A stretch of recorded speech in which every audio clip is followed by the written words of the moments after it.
Hello everyone, I am doctor Abhishek Chaudhary and आपका स्वागत है मेरे चैनल पर। और मैंने जब प्रीवियस जो वीडियो पोस्ट किया था वर्ल्ड लाफ्टर डे पर, उसके बाद आप में से कई लोगों ने काफ़ी कंस्ट्रक्टिव फीडबैक दिया और पसंद किया वीडियो को। और कुछ लोगों ने सजेस्ट किया ये कि मैं बीच बीच में इस तरह के हेल्थ एंड वेलनेस इश्यूज़ पर बात करूं और कुछ अवेयरनेस क्रिएट करने की कोशिश करूं वेरियस टॉपिक्स पे।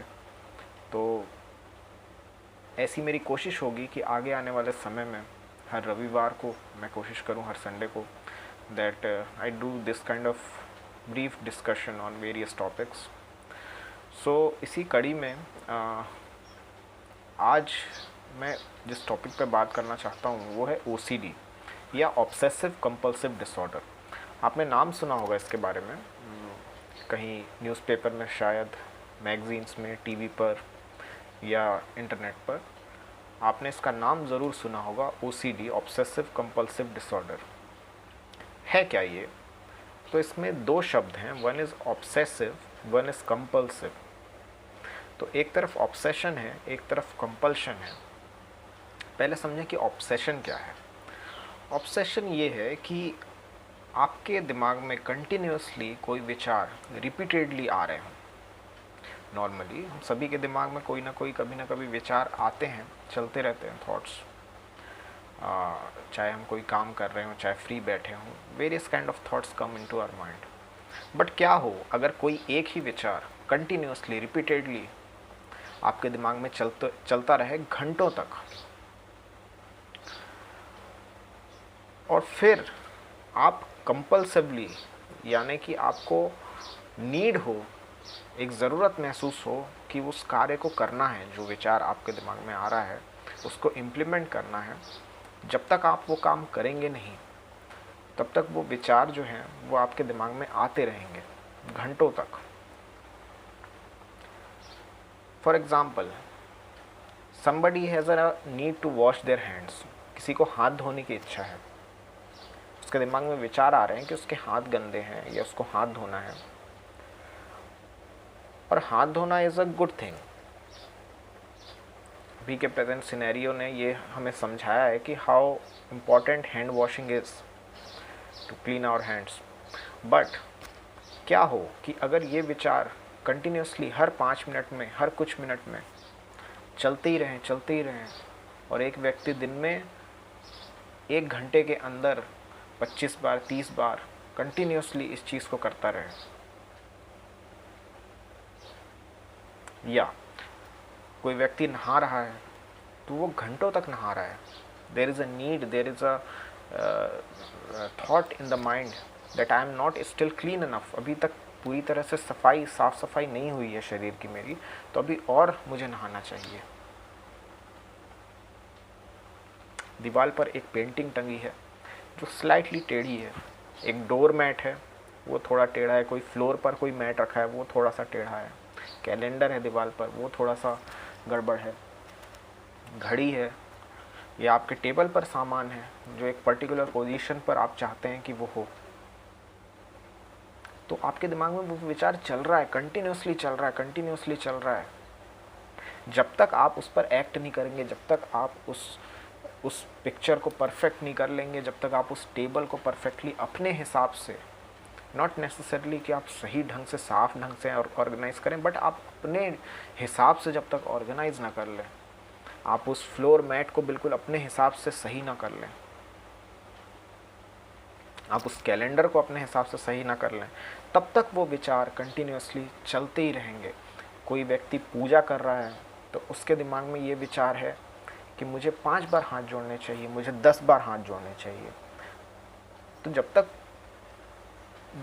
वो उस चीज़ को करेगा नहीं, जब तक वो 5 बार नहीं हाथ जोड़ लेगा। किसी को ये विचार है कि उसे दिन में इतनी बार जाकर भगवान के सामने हाथ जोड़ना चाहिए, तो वो उतनी बार उस चीज़ को करेगा। There is a compulsion, there is a need to do it. क्योंकि जब तक वो नहीं कर लेगा, वो विचार घंटों तक चलते रहेंगे उसके दिमाग में। या कोई भी ऐसा काम जो कंटिन्यूसली आपको करना पड़े, क्योंकि आपके दिमाग में वो विचार कंटिन्यूसली आ रहा है, चल रहा है। कोई सेक्सुअल थॉट है जो आपको कंटिन्यूसली परेशान कर रहा है और हमेशा कई कई घंटों तक चल रहा है। आमतौर पर हर तरह के विचार हमारे दिमाग में आते हैं, बट हम उस पर एक्ट करें ना करें, it's usually does not matter. But अगर कोई इस तरह का विचार कंटिन्यूसली चल रहा है और हमें उस पर एक्ट करना ही पड़े,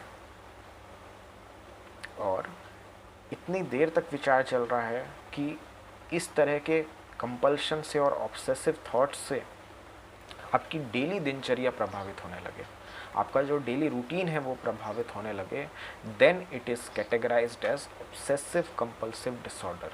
तब उस समय हम इसे बोलेंगे कि हाँ, ये है ऑब्सेसिव कंपल्सिव डिसऑर्डर। जब आपकी दिनचर्या हैम्पर होने लगे, एक व्यक्ति कोई वीडियो गेम खेल रहा है, वीडियो गेम हम सभी खेलते हैं, बड़े हों बच्चे हों, आज के टाइम में हर कोई थोड़ा बहुत खेलता है। बट अगर उस वीडियो गेम में आप इतने ज़्यादा आपको नीड है कि आपको हर थोड़ी देर में वो अपना फ़ोन, अपना कंप्यूटर उठाकर तुरंत फिर से गेम खेलना है, फिर से गेम खेलना है, और आप कंटिन्यूसली ऐसा कर रहे हैं जिससे कि आपकी डेली दिनचर्या प्रभावित होने लगे, जो आपका डेली रूटीन का काम है वो डिस्टर्ब होने लगे। अब इसमें समझने की बात क्या है कि अगर कोई प्रोफेशनली गेम खेलता है, कोई प्रोफेशनल गेमर है, तो वो तो उसका काम है। बट कोई ऐसा व्यक्ति जिसका काम कुछ और है और वो उस हैबिट में कंटिन्यूसली लगा हुआ है, क्योंकि कंटिन्यूसली थॉट्स चल रहे हैं and he has to act on it, then it is called as OCD। तो अब क्या करें? आप में से सबका यही सवाल होगा कि फिर क्या किया जाए इसमें, अगर ऐसी कभी सिचुएशन आती है तो first thing is to be aware about it. पहला स्टेप, अगर ऐसी परेशानी है आपको, तो सही होने की दिशा में जो पहला कदम है मेरे हिसाब से वो ये है कि हम इस बीमारी को समझें, अवेयर हों कि हाँ, ये एक मानसिक समस्या है जिस वजह से मुझे ये परेशानी हो रही है। और मैं आपको बताऊं, OCD is not a very big or a very life threatening disease, या कोई बहुत ज़्यादा गंभीर बीमारी नहीं है, बड़ी कॉमन है आज के सिनेरियो में। अगर आप कारण पूछेंगे तो एग्जैक्ट रीज़न जो है वो नहीं मेडिकल साइंस समझता है, बट ऐसा मानते हैं हम कि there are certain risk factor, और उन रिस्क फैक्टर्स में से एक जो सबसे बड़ा रिस्क फैक्टर है वो अगेन स्ट्रेस है। जो तनाव, जो एंजाइटी है, कई बार उससे इस तरह का बिहेवियर प्रेसिपिटेट होता है, इस तरह का बिहेवियर देखने में मिलता है।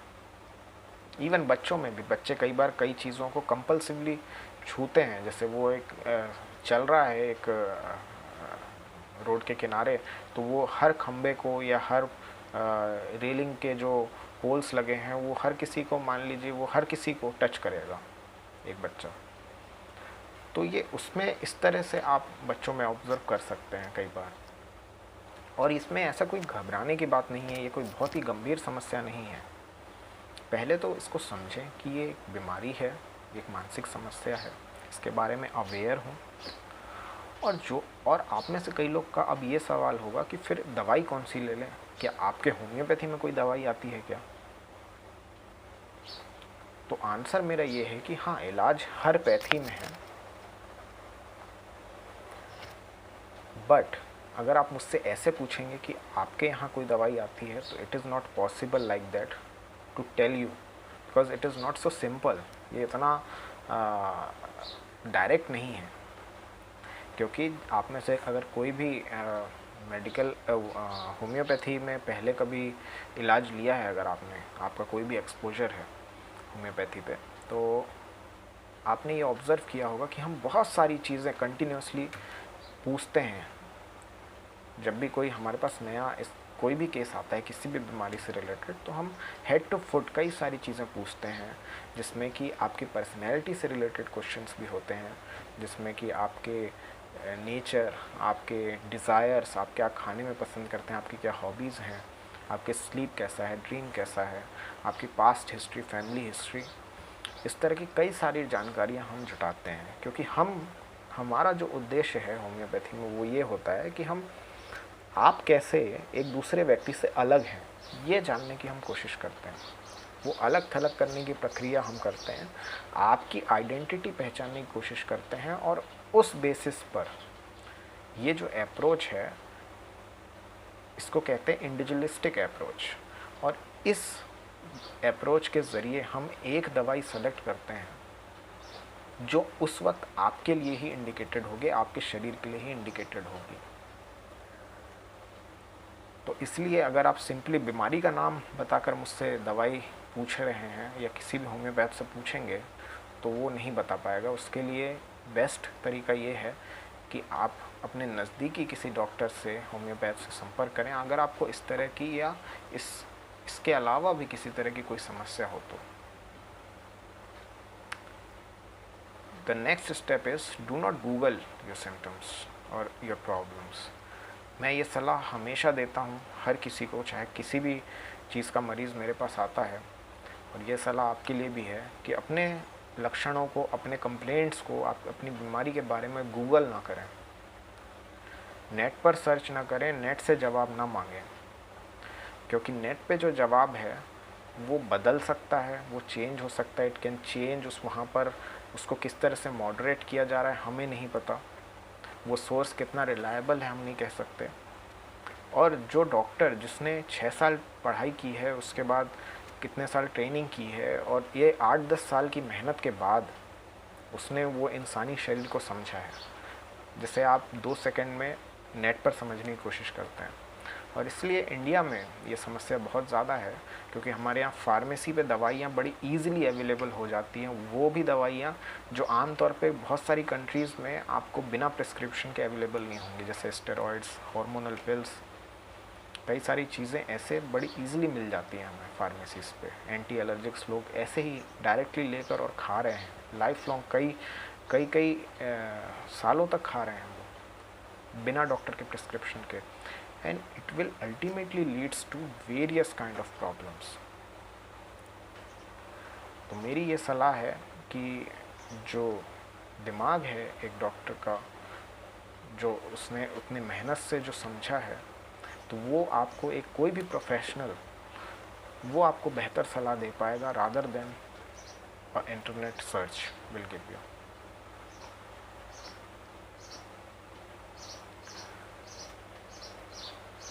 तो आई होप कि मैं कुछ हद तक इस पर प्रकाश डाल पाया हूँगा। एक चीज़ याद रखिए, ऑब्सेसिव कंपल्सिव डिसऑर्डर में ये फैक्टर बहुत इम्पॉर्टेंट है कि अगर इस तरह के कोई भी विचार आपकी डेली दिनचर्या को हैम्पर कर रहे हैं, then it will be categorised under OCD और obsessive compulsive disorder. Okay, so if you have any kind of this problem, then kindly consult to the doctor near to you. अपने नज़दीकी doctor से ज़रूर संपर्क करें। और आई होप कि आपको वीडियो पसंद आया होगा, और अगर पसंद आया है तो लाइक करिए और शेयर करिए अपने आसपास।